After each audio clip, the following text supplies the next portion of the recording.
Welcome to the Sock Door Podcast, where life is messy, but we always find meaning in it. Every week, we pull out the stories, the lessons, and the hidden gems. And then we ask the big question, keep it or kick it? If you're ready for real talk, brave steps forward. Now let's meet today's guest. Hey, here we are. Okay, I can't believe we're here. It's amazing to me that I am privileged to get to introduce you to and welcome somebody who I've had the privilege of watching grow up and growing up with, probably more growing up with. She's my cousin. She's someone who has spent 30 plus years in the entertainment industry.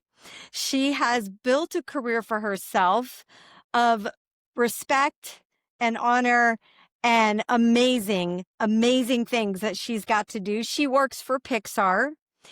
I am especially proud of that, being her cousin. I have seen every Pixar movie when it comes out. I always get kind of the first little insight to that, and I love her for that. And you're going to get to hear why.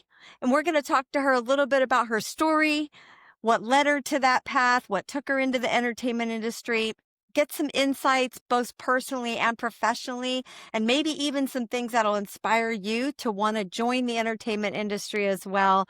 Please welcome my cousin, Cynthia Slavens. Yay! I'm so glad you're here. So glad to be here. Thank you. I appreciate you doing this with me. I am so grateful to you always. So let's just dive in. Can you share with me? For our listeners, I'd really like them to maybe have what you would recommend as a clear path that they could take if someone's thinking, I want to be in the entertainment industry, and I know we could use more of that. What would you recommend to them? What would be a path that they should follow? Yeah, I will say, I'll lead off by saying thank you for having me. This is delightful. Aw. I will say it's never a clear path. And I've had the good fortune over the years to chat with students and people who are just starting out in the industry. And what I will always tell them is don't avoid the opportunity that seems like it's not the obvious choice. The beautiful thing about where I started in the entertainment industry was at the point at which I was poised to make the move away from the Albany, Troy, New York area where I was living after college. I wasn't ready to live in Los Angeles. I couldn't afford to live in New York. I knew one person, a friend from college who was living in Wilmington, North Carolina, where there's a very small but robust film and television production community. And my friend Doug said, well, you should come down here because it's smaller. And it was the best advice that I ever could have gotten.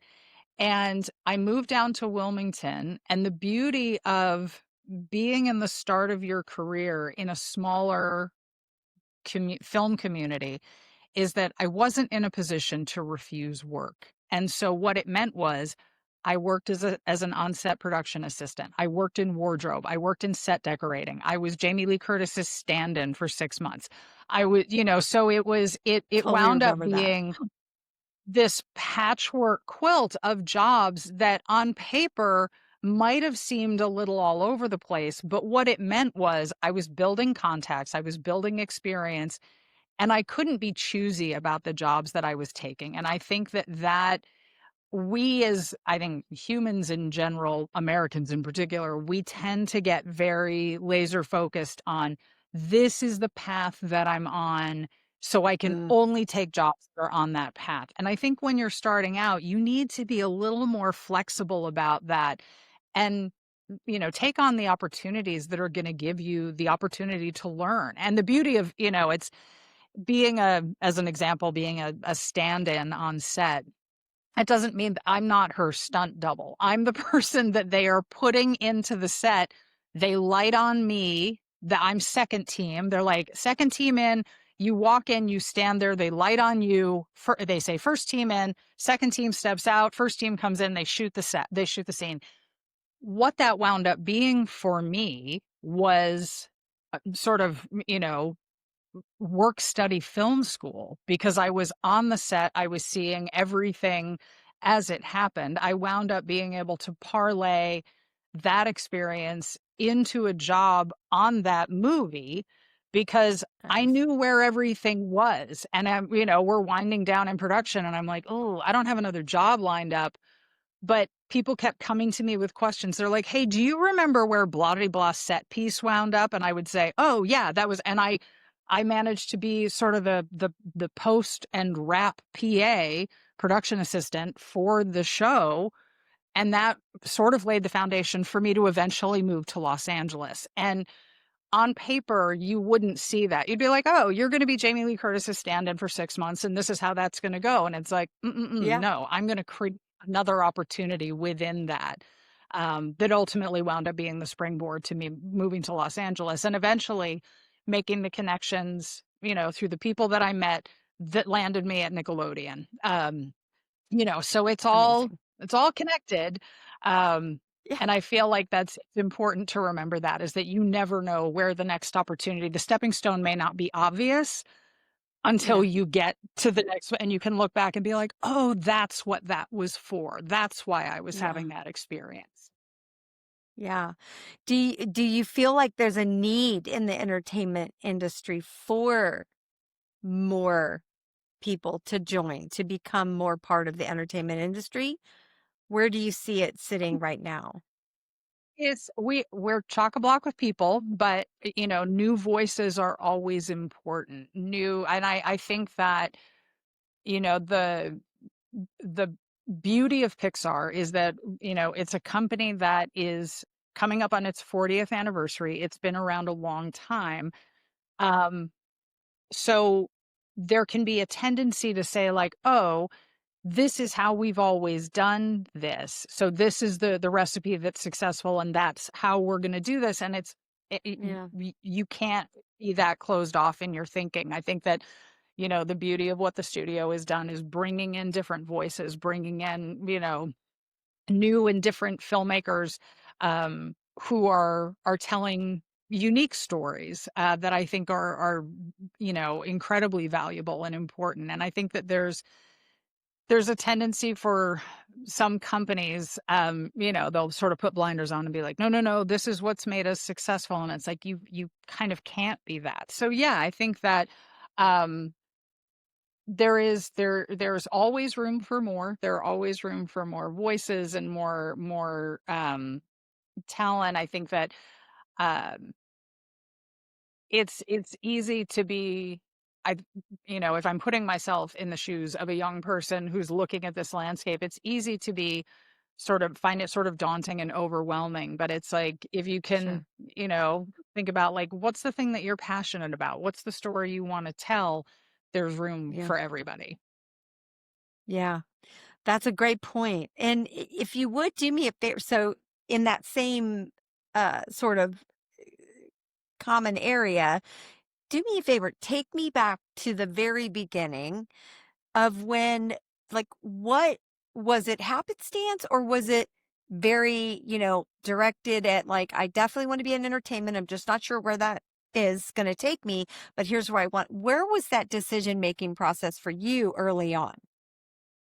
Yeah. I mean, the truth of the matter is I was a theater major, as you know, and I thought I was going to be an actor. And, that's still something that is a So many very, people do, yeah, right? Yeah. yeah, it's still a very precious and valuable and important sort of chapter of my professional life. But what I realized, and this was shortly after moving to Wilmington, North Carolina, Yeah. I was knocking on doors. I was meeting the right people and becoming the stand-in for Jamie Lee Curtis. That was a stepping stone on that path for sure. But I got to the place, this is probably maybe 1996, 1997, where I realized I don't love rejection in my life in general. So why would I seek it out in my professional life? Because Yeah. that's the thing about that life is that for every 10 auditions you go on, at least 9 times you are going to be told no. For And you sure. see, Yeah. I have a lot of friends who are incredibly talented um, actors who just either they weren't knocking on the right doors or it just the right door didn't open for them and they wound up Yeah. making a different choice. And when I I remember laying in bed the night that I thought that I was like, I don't know if this is the path. And then I remember panicking and sort of freaking Mm, out and being like, I don't know how to do anything else. um, but that was the moment where, again, small community, different opportunities are going to present themselves. yeah. And I just wound up, I was like, well, I know that I want to be in this business. I know that I want to be in the entertainment industry. It was just a question of getting to the place where figuring out, what that path was. And I established pretty quickly within probably the first 18 months. I was like, "Oof, on-set work is great and very exciting.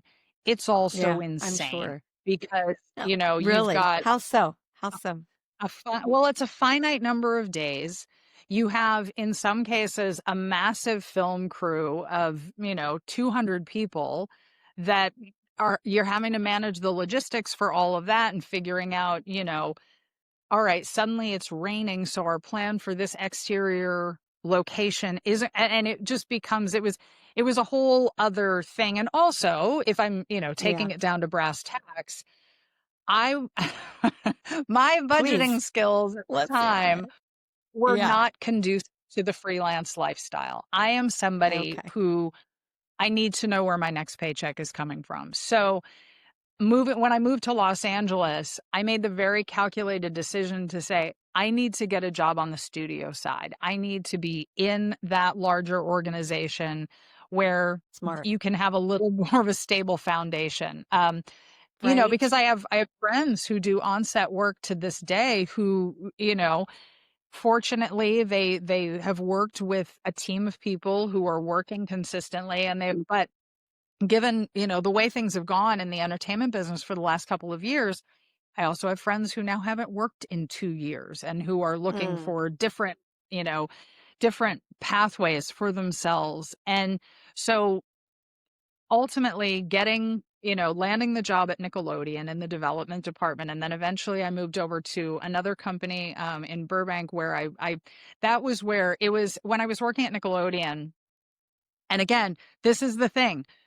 Yeah. If there's a piece of advice buried in here, do not refuse Please. the Yeah. opportunity that doesn't seem like the obvious choice.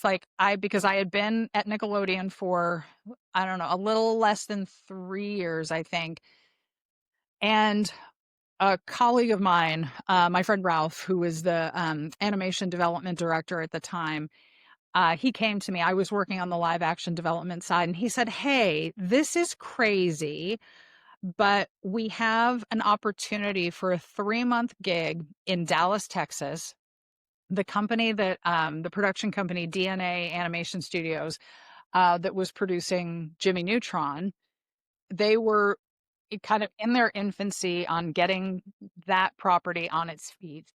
Yeah. And he said, we need somebody to go out and supervise production on the series of interstitials. There were 3 of them. These are like little short pieces of animation. I think there was a 30-second one, a 60-second one, and a 90-second one. And they were going to use these on Nickelodeon to introduce the characters in anticipation of the movie coming out. Yeah. I think almost 2 years later. So he So said, fun. "Do you want to go to Dallas for 3 months?" And I was like, "Okay." And so I Yeah. pack up Yes. my stuff. I'm like, "Sure," because the way I looked at it Yeah. was, I'm like, I'm gonna get to live in a different city for 3 months and learn about this Yeah. part of the country. And I also, when I was living in North Carolina, I had the good fortune to be befriended by a bunch of people who were native Texans. So it sort of Hmm. made sense that I was going to land, in the middle of Texas for some amount of time because I was like, I know so many of these people and they're lovely. So, Yeah. Still a shout I out to the go NC. Whoop.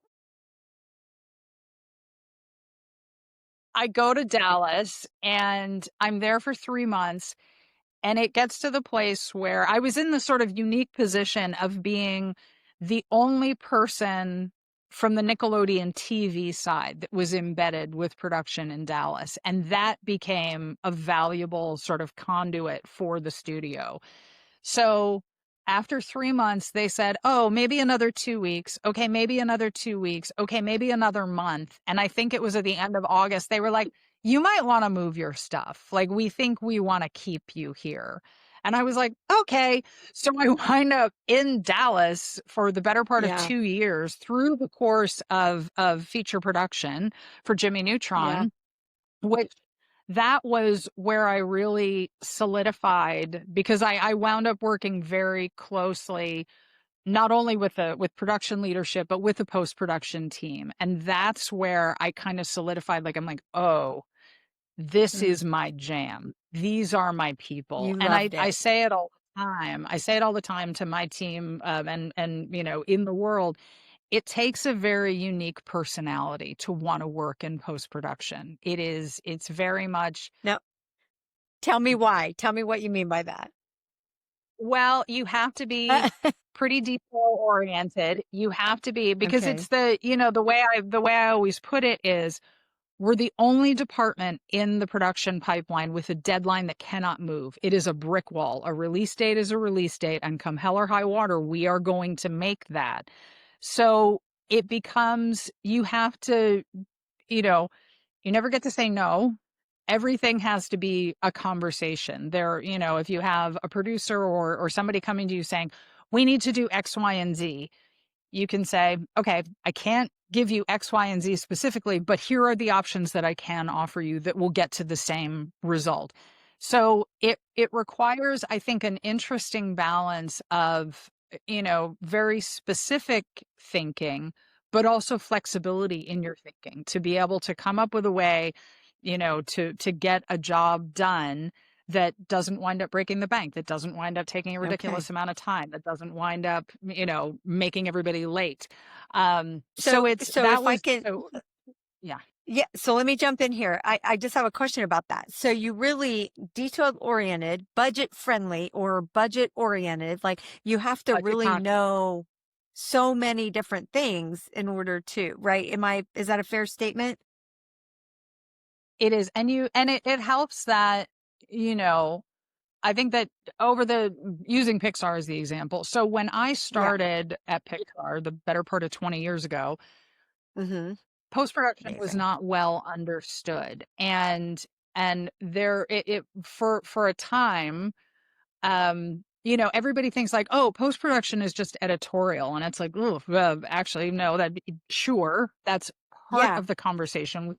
We worked Yeah. very, very closely with the editorial department, but it's also about image processing and final color correction Okay. and final auditing and all of the exports related to those things for all of the different formats and being able to marry that picture and audio together to the best possible quality result. So there are a Yeah. whole bunch of moving parts and logistics that go into that final product.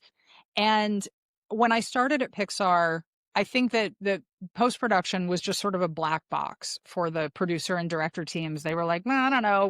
We send them the final frames and something just happens and they magically make that happen." Over time, Yeah. myself and my team, we've been able to cultivate working relationships, based on information sharing and mutual respect for the work that everybody is doing, where now, because Pixar's production timelines are very protracted. Our movies can take upwards of 4 to 5 years to make from the point of the original story pitch to the final product. And now Wow. we will quietly get involved because we don't want to show up in a way that people are like, "Oh my God, we just got started. Why are we talking to the post people?" But we will quietly have conversations with the visual effects supervisors, with the directors of photography, of lighting, because the beauty of Pixar is Now, that is this during the there's, time, yeah, kind of this is during the in the production movie cycle. journey? So Okay.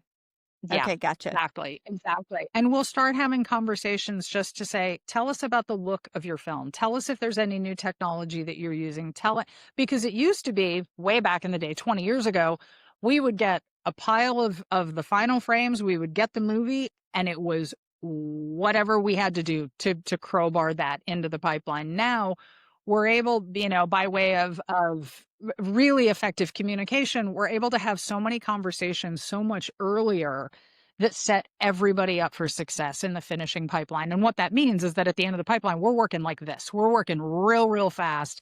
And it means that Yeah, we've been I can able to only give imagine. productions more time to do their work so that we can just take those final frames at the end, we make them into everything that they will be, and then we send them out into the world. And that's really gratifying. There's something very lovely about that. Super cohesive. Yeah. Yeah.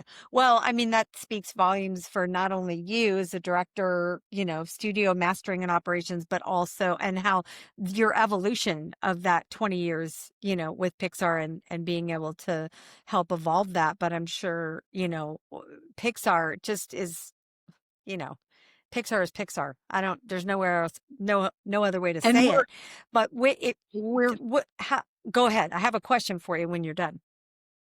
no, I was just going to say we're very fortunate, right? Because of being in the Yeah. position that we're in the industry, it means that if there is a new technology, a new projection technology, a new format, a new distribution outlet, we have Mm, the good fortune to be right out on the bleeding edge of those conversations and involved yeah. in the choices that are being made, not just by us or by Disney, but by the industry as a whole. And that's a real gift because it makes the job, it's something bigger than just that final product for the movie. It's like we all feel like we are working with our technology partners industry wide to make the quality of the Yeah. experience that the audience is having that much more exciting and impressive. And, even if somebody doesn't understand why the new projection system that they're seeing is cool and great and different, they can sit in the seat and be like, oh yeah, no, this is cool and great and different. I couldn't tell you why, but I know that it is.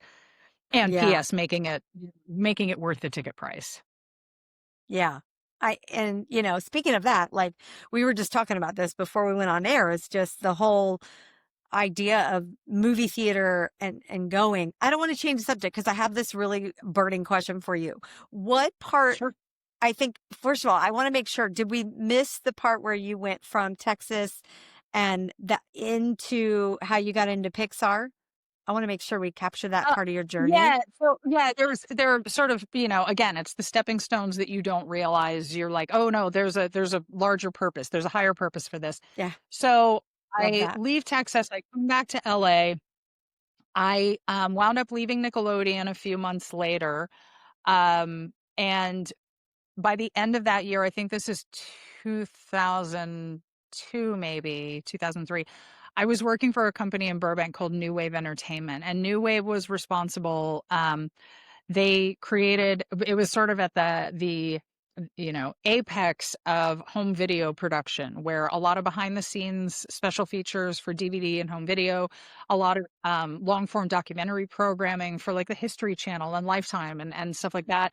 And that was the place where I really got to cut my teeth from a post production perspective because it's stepping stones where it's like animation with a little bit of post production, full on post production. I was a post supervisor. I was running the TV production post department at that point when I left, and then stepping stone back into animation, but with this full sort of arsenal of post production knowledge on my side, that ultimately landed me at Pixar. And when I was so quick story. When I was working Yeah. on Jimmy Neutron in Texas, so in October of 2001, I think, um, somebody at DNA Animation or at Nickelodeon had arranged for a screening for us of Monsters Inc. from Pixar. I think that was what the fourth movie the studio had released. And I had been a fan of Pixar from the jump. Like I saw Toy Story 5 times in the theater. I'm at 25 years of age. I'm driving around I to love all of the it. Burger Kings in Wilmington, North Carolina, so that I can get the full complement of Toy Story Burger King toys, which I still have in I my totally office. remember these. So Love it. I was a huge fan to a degree that they probably should have been nervous letting me in the door. Like, I'm like, oh, is she a professional stalker? Like, oh, that's nice. But seeing that screening of Monsters Inc., I remember getting to the end of the screening, and that was the first time that I clocked, like, oh, wait, I am having a professional experience right now that could ultimately lead me to Pixar. And I remember turning to the person next to me and saying, I'm going to work for those guys. I don't know how that happens, but I'm going to work for those guys. So when I wrapped on Jimmy Neutron, I started checking the Pixar job site pretty regularly. Yeah. And at the time, they hadn't sort of grown as a studio to the degree that there were jobs that made sense for me there. If I were going to make that leap to work for Pixar at that time, I would have had to start over, and I would have been working in Okay. production, and I would have had to go in as a production assistant or as a coordinator. And that wasn't, I felt like I had worked too hard to get to where I was for that to be an acceptable leap for me to make. So I would, periodically I wind up getting my job at New Wave, loved my team there. I worked with, it was such a magical and special time. And it's so funny. Like when I interviewed for my job at Pixar, I met with 25 people over the course of 2 days. Wait, I'm getting ahead of myself. So I'm at I'm at New Wave, and a guy who was working for me on my team, he comes into my office with this piece of paper, and he pushes it. I'm sitting at my desk. He thrusts it at me, and he said, "I just want you to know that I'm applying for this job."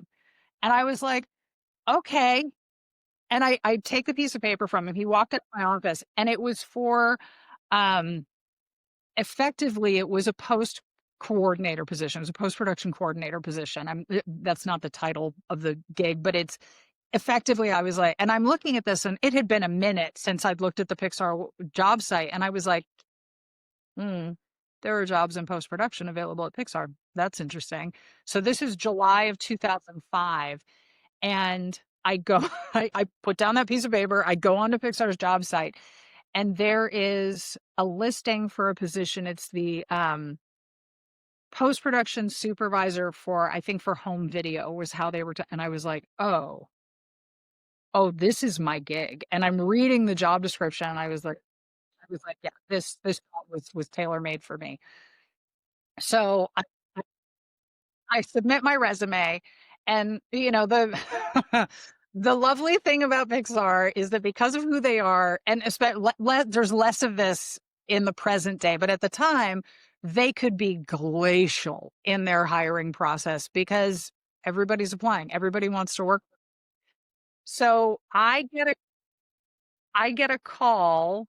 I'm standing in a producer's office at New Wave with there are like 8 or 10 other people in there that's in this tiny office, and we're talking about some project that we're about to start finishing on, and my phone rings, and it's a 510 number, which I know is Pixar's area code.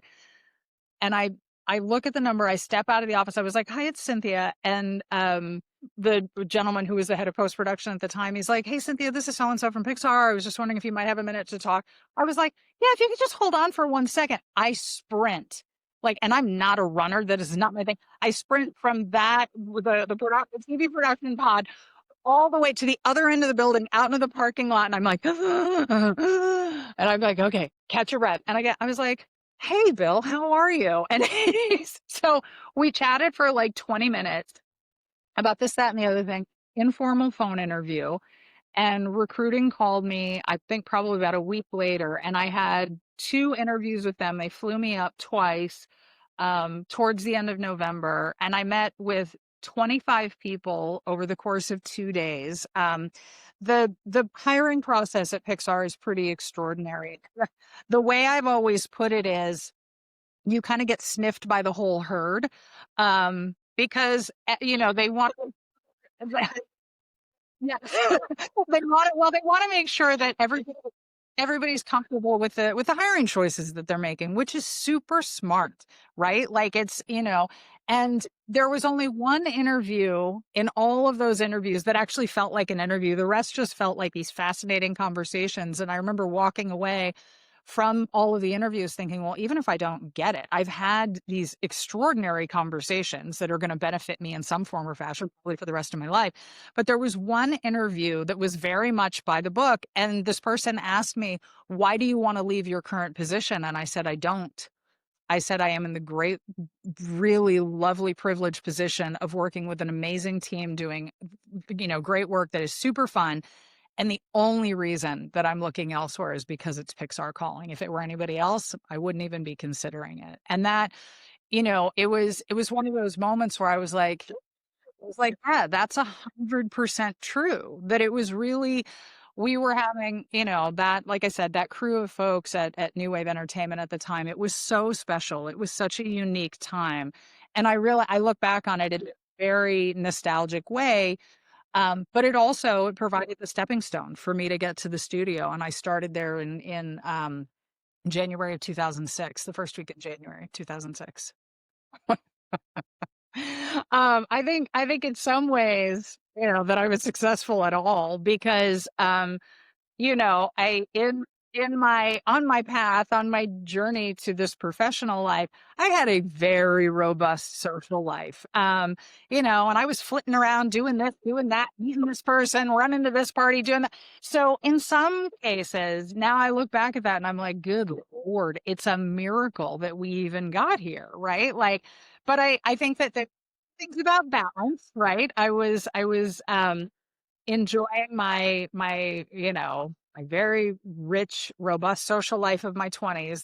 And again, it's the thing of, I think that there is, I mean, and some of it may have been fear based, if I'm honest, but I think that there is, especially for highly ambitious people, there is this notion of, New York is the only place, Los Angeles is the only place, London is the only place. And that you get your identity and your notion of success wrapped around X, Y, or Z goal. And I think that the beauty of, and I get it that my path is not necessarily for everybody, but I think that the beauty of living in a smaller community, having a bunch of different opportunities made available to me, and P.S., being able to make friendships that are the foundation of my life to this day. That, the friends that I made when I was living in Wilmington, they're my posse. We're all spread out all over the place now, but they are my posse to this day. And, I know that it's interesting because especially living in Los Angeles, for reasons that you well know, I adore Los Angeles. We obviously have a long family history there, independent the film industry and everything that is sort of the shiny, flashy things about that place. But I think that Los Angeles can be challenging for people who are coming there with the notion of I want to work in this industry. I want to be successful in this industry. What I realized pretty quickly after I moved to LA and was dipping my toe into, I was working a handful of different freelance jobs, working as an assistant to folks. Just this is in the run up in the months before I got my job at Nickelodeon.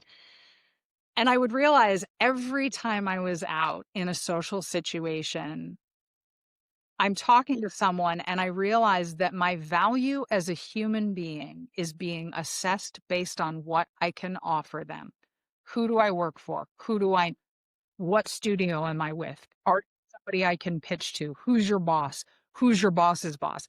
And I think that the if I had come into that situation cold without, a robust family support structure, a robust support structure of friends, I think I would have found that pretty overwhelming and pretty daunting. I think that it would have been, because it's this thing where you're being judged every day. And, I felt like I was in a position to be able to just sort of shove that to the side and be like, okay, whatever. You don't think I'm valuable because Nickelodeon isn't a place that you're interested in pitching to? Okay, you get on with your bad self and get on to your next pitch meeting. But that can be hard. And so I think that, yeah, to your question, I think the fact that I made it this far at all, it was funny. I was talking to a friend not too long ago, somebody that I've known, um, since my first year out of high school. I didn't take a traditional path straight into college. Again, this was one of the situations where I wanted to be sure that working in the entertainment industry was what I wanted. So I got an internship with a theater company in Albany, New York, my first year out of high school. It was through Empire State College, which it was part of the State University of New York system. So I was accruing college credit, but I was working with a professional theater company, and I had a friend that was working there, also an intern who we've been friends ever since. And he mentioned to me not too long ago, we we had a mutual friend because we were both working at the mall kind of to make ends meet when the internship wrapped up. And we had a friend named Dave who he's like, "Yeah, I think Cynthia is just always going to be somebody that just works at the mall." Like that was his assessment of me. And I was like, "That's interesting." Like, first of all, I'm 19 years old. What? Like, so it kind of makes to know that it's like, okay, that was that dude's perception of, and whatever, like who knows what was motivating that. But so I think that as somebody who I think in my younger days was, I would have, and it, make no mistake, people were not wrong when they were like, "Whoa, she's a little flighty. She seems to be all over the place. She's always talking. She's got the," it's like I was sort of bouncing around in a way that could lead someone to believe it's like, well, God, that might not ever land. She just seems to be doing all it. So, but, yeah, yeah. But I think it's interesting to consider. And not for nothing, like, I mean, and this as well as anybody, I think that a big part of my success is the fact that I had very patient parents, who were incredibly supportive of me. I mean, that allowed me to, if there's, as much as they were like, "Oh God, can we just focus on something?" Um, they, yeah,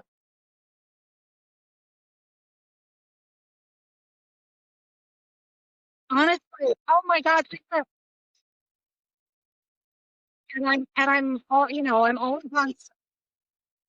No. Oh my gosh, my poor parents. Like if I had, because I spent, I don't know, part of my late 20s just driving around on road trips and going to visit people, and between jobs, I'm doing this and I'm doing that. And my poor parents, like I would call them. My car broke down in Boston. They don't know I'm in Boston.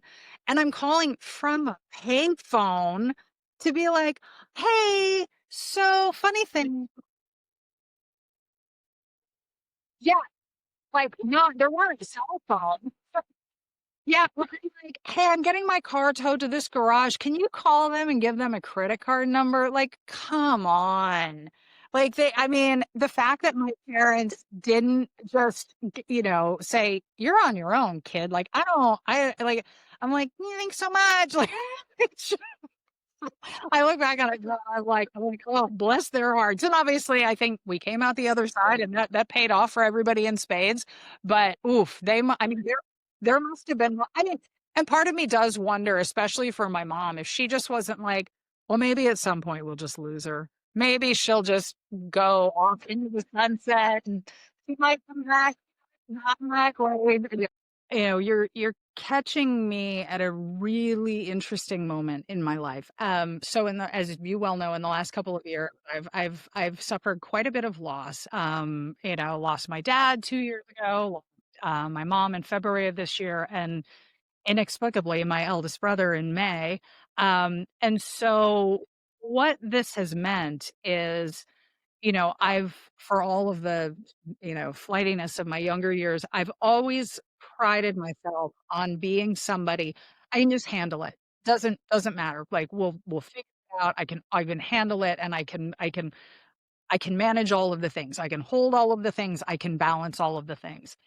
And I think getting that phone call in May, saying, "I'm sorry to report that, your brother has passed away." I was like, "Oh, oh no, I might not be able to handle all of the things." And in the ensuing weeks after Doug's passing, um, what I realized was, one, okay, this is a lot because, we hadn't even finished settling our mom's estate. And now there's this new, altogether different, more tragic variable in the conversation. And what I realized was like, oh, work is almost becoming the excuse now because it's the thing. Obviously, I've got a great team. I'm good at my job. And it's the thing I can kind of do by rote. And it got to the place where I was thinking, oh, I'm now avoiding all of these other conversations by way of focusing on my work. And the thing that I realized was, oh, I might need to step away for a minute, to not only, process the estate settling logistics, but also to process the losses, which, P.S., I still haven't done, still working on that. But for me, that was, as somebody who has spent my entire career being so driven, so passionate, so focused on the work that I'm doing, this to me was, I mean, there's a fair amount of guilt and shame in this decision to take leave from work because I'm like, what do you mean I can't handle it all? I've always been able to handle it all. I've always managed to somehow figure it out. And instead of getting mired in the moment of feeling less than or feeling less than capable, having the, sort of creating the space for myself to say, No, this is age and wisdom that leads you to the place to be able to raise your hand and say, I need a minute. I need to be able to step away." Now, I also have the good fortune to have built up, a lot of trust and respect and, you know, just solid working relationships within the studio such that when I make this request, they're willing to say without question, yes, take the time you need. Um, so yeah, so that's the thing that is something sort of new and different and interesting that I'm managing to now. That I can do that and feel okay about it and not feel like I'm failing anyone or that it's, and everyone has been amazing in their support. So I feel very, very blessed and gifted that, and it's very sweet. They're all leaving me alone. But every so often somebody will reach out. Hey, yeah. Yeah. Someone will reach out and say, "Let it seem like we're doing too well without you. You are very much missed." And it's like, just that quiet affirmation of like, okay, this is where we, but yeah. So that's a new and different moment for me. So yeah, being able to, yeah. And I'm availing myself of all of those things for sure. Yeah. Well, and it's interesting, right? I feel like I've had a couple of experiences just within the last few weeks where, um, this is maybe too much of the nitty-gritty, but it's I feel like it's been valuable for me. So as my middle brother lives in Canada, with his wife. And so in the estate settling equation, it's very complicated for them because they get taxed on the US side of the border, they get taxed on the Canadian side of the border. And there is a small population of financial professionals who are skilled and well versed in this conversation. So they finally, yeah, I can't remember how they came to this woman, this financial advisor that they met with last week, but they hit the jackpot. This is her business. This is what she does, is help people who are navigating these kind of financial situations on both sides of the border. And so my sister-in-law texted me last week and she said, "Oh my gosh, where has this woman been all my life? She was amazing." And she sends me this long text about all of the logistics related to that. And then she sends another text saying, and she also was asking about you. And she's worried about you because we explained the situation to her and it says, it seems like she's handling a lot. Is she okay?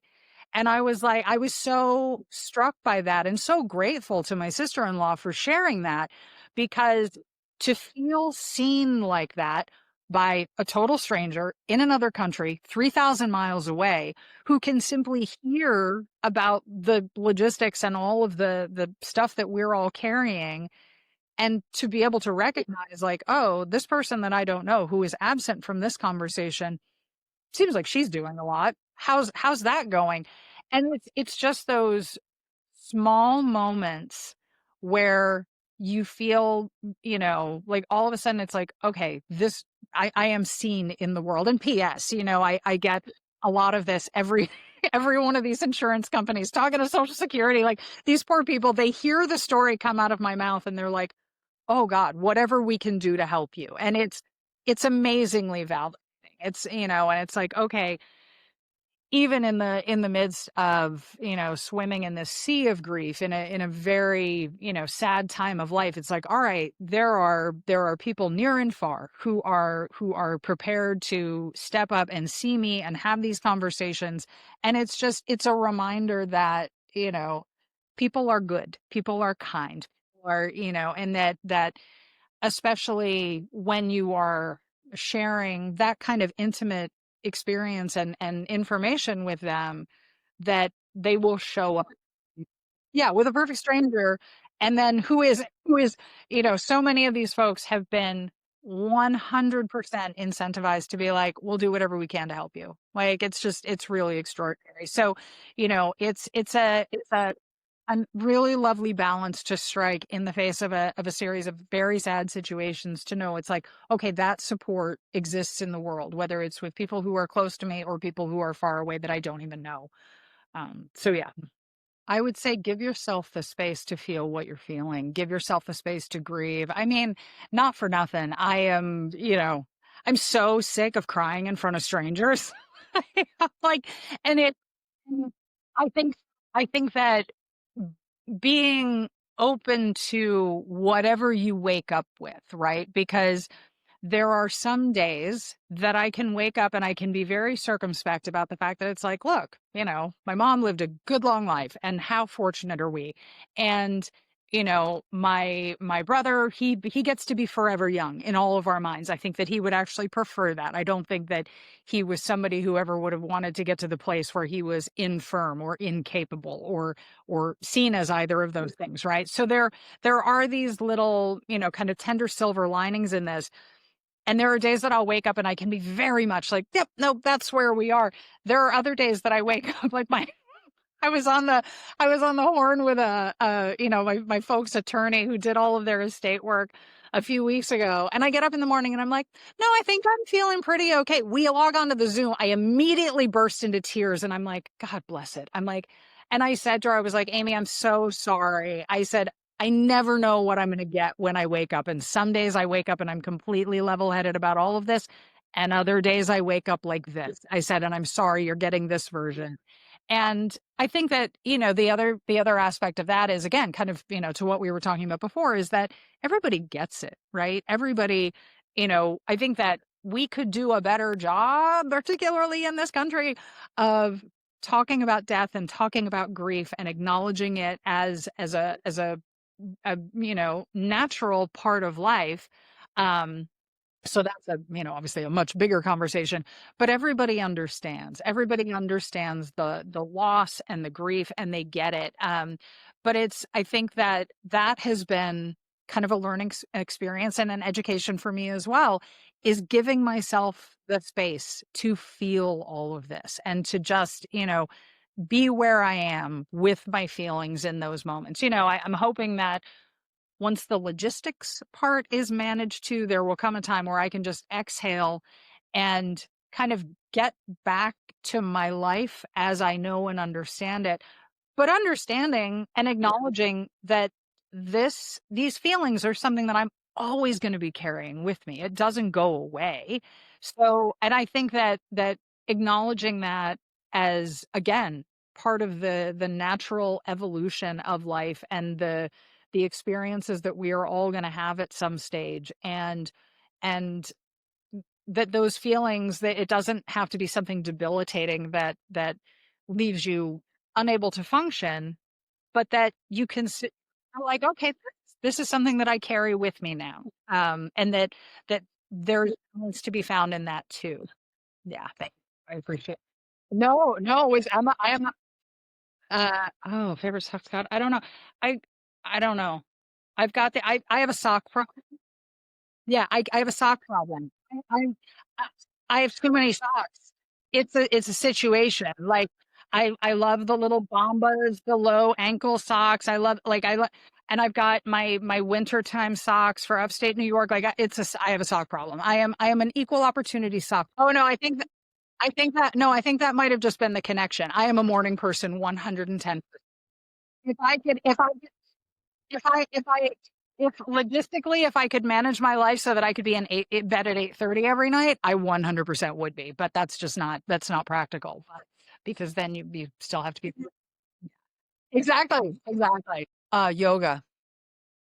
No, it's the thing that has been, sort of helping to keep me sane for the last 25 years. It's, and of course, life gets in the way, and you ebb and you flow, but it's the thing that I always come back to. I'm like, if I can just get 45 minutes in, it'll, and then I'll have these moments where I'm traveling, and I'm like, why do I feel insane? What? It's like, oh, because you've been traveling for a week and a half, and you haven't been regular, you haven't been regular in your practice of this thing that, it's like, yeah, there are the physical benefits, but there's also the psychological and the emotional of it's just a level setting thing. Yeah.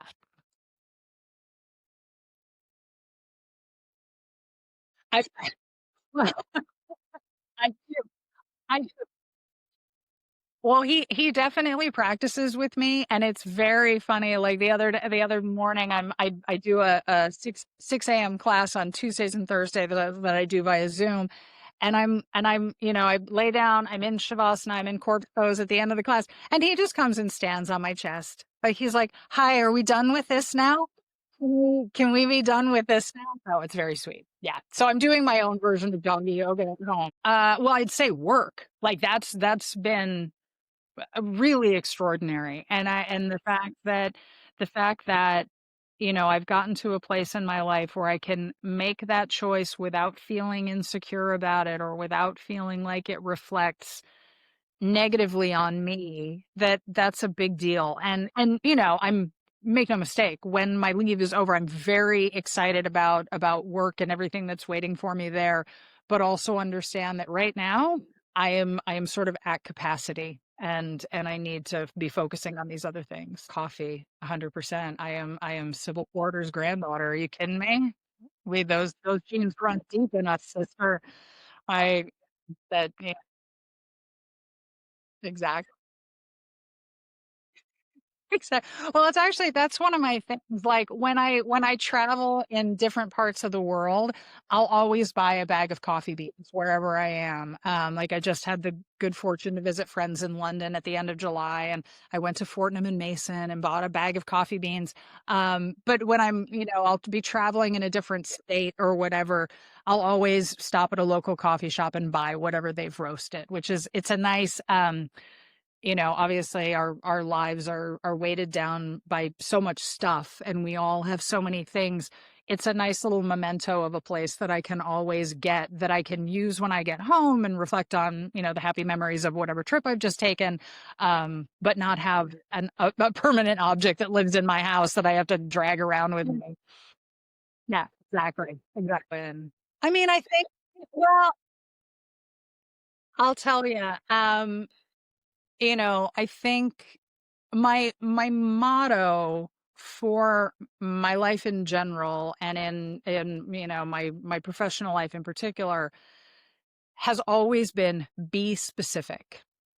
Because I feel like when we're not, that's because when there is space um, for people to populate with their own presumptions, thoughts, feelings, opinions, that will wind up, being really the kiss of death. I think that, um, I mean, part of it is my work, right? Like post production, we have to be very specific about a lot of things, and I just feel like when you are specific about where you're coming from or what you're thinking or what you're feeling or what the plan is for something, it allows everybody to be successful.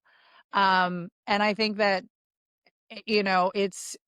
that would probably be my billboard, is be specific. Because otherwise, folks are just sort of left to sort of float in the wind and then like, oh, well, she didn't say, so she must have meant this. It's like, oh, crikey. No, absolutely not. Um, so that's my thing. It's just, be specific with people about where you're coming from, about what you're feeling, about, what you desire, what you want. Um, because otherwise everybody's left second guessing. And I feel like that's a recipe for disaster in a lot of ways. Do something by yourself. It's, I do this a lot. Like, as you know, movies are my religion, right? Like that's my church. And my favorite, I've gotten out of this habit over the years because life and logistics and everything. But for a long time, my weekly ritual was on Sunday mornings. I would go to see two movies back to back. I would go in, I would buy two tickets, I would, have popcorn for breakfast, walk into one movie, walk out. And so it was always two matinees. And I remember over the years, I've told people this, or, one of my favorite birthday traditions for myself was to take myself to a double feature. Usually something super extreme. Like, I remember some number of years ago on my birthday, I went to see Borat and the Al Gore documentary An Inconvenient Truth on the same day. And I was like, oh, this is very good for getting either side of your brain working. Um, but I'll tell people this. I'll tell yeah, I'll tell people this, and they're like, "Oh, I could never go to a movie by myself." And I'm like, "Why?" It's so like I think that we are so conditioned as social beings to always like, and it comes down to our genetic history as animals of there's safety in numbers, travel in a pack. We can all, even if you have one other person with you, you're always safe. But I, yeah, I find that there's something really lovely about the quiet space of being able to spend time by yourself and get comfortable with being by yourself and take yourself to a movie. Go have a meal at a bar by yourself. Go have a meal at a restaurant by yourself with a book. And, yeah, there might be some people who are going to look at you with that. So I'm like, oh, that's so sad. But at the same time, it's like, no, I'm comfortable with myself. I like this quiet time. And P.S., like, it can also create some pretty extraordinary, people watching opportunities. Years ago, I was sitting at a restaurant here in the town where I live, and I was having dinner at the bar, and there's a super awkward first date going on next to me, and I'm just like, do do do, like I'm like, how's this gonna go? I'm like, is she leaving? Like, what? Yeah, it was. So it's that sort of stuff, right? So I think that would be the tiny dare, and it doesn't have to be anything crazy, but get comfortable with doing stuff by yourself. Yeah, 100%, 100%. Being able to sort of get quiet and sit with yourself, I think it's super valuable. No, I love you too. Yeah, no, totally my pleasure. This was amazing, Lise. Thanks for the opportunity. I really appreciate it. Absolutely. Love Golly. Bye. All right, Sockstar family, that's a wrap on today's Drawer Dump. Big thanks to our guests for sharing their story and their heart with us. Until next time.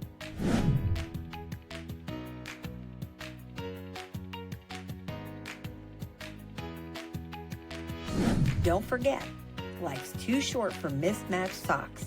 Retire the ones with holes inspire the ones that still shine. See you soon.